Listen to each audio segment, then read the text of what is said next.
Ano-ano nga ba ang benepisyo ng mga bata dito sa Japan?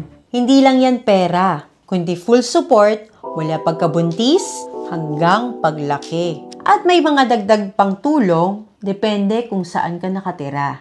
Pero marami pa ring mga magulang, lalo na sa mga bagong dating sa Japan, na hindi alam na may cash support sila. Sayang, di ba?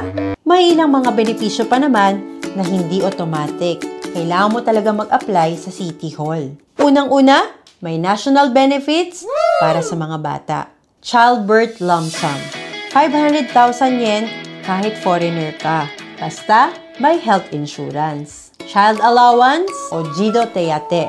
Buwan-buwan na pera para sa bawat bata. Edad 0 to 2 is 15,000 yen. Edad 3 to 12, 10,000 yen sa first child.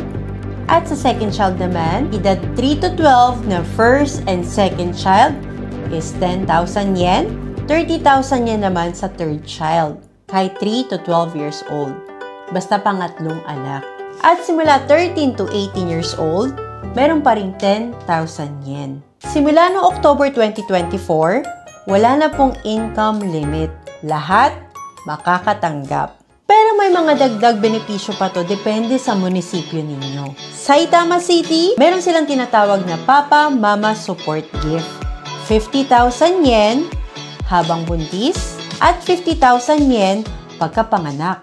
Plus, libre mga medical check-ups hanggang 18 years old. Tokyo Suginami Ward, meron silang tinatawag naman dito na 018 support. Dagdag 5,000 yen kada buwan para sa mga bata 0 to 18 years old. May libreng health seminars, gift vouchers, at discount para sa mga childcare services. Extra one-time gift up to 100,000 yen para sa unang anak.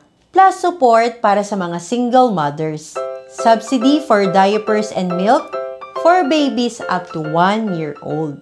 Kapag may kapansanan naman ng bata, may tinatawag naman sila Disability Child Allowance na binibigay buwan-buwan. Severe Disability, 50,400 yen.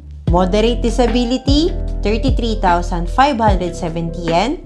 May additional welfare allowance na 14,280 for severe cases. Kailangan lang ng medical certificate at assessment mula sa doktor. Ang child allowance ay binibigay sa ika-4 na buwan, February, June at October. Laging bank transfer po ito, kaya siguraduhin laging updated ang info ng inyong bank details sa City Hall.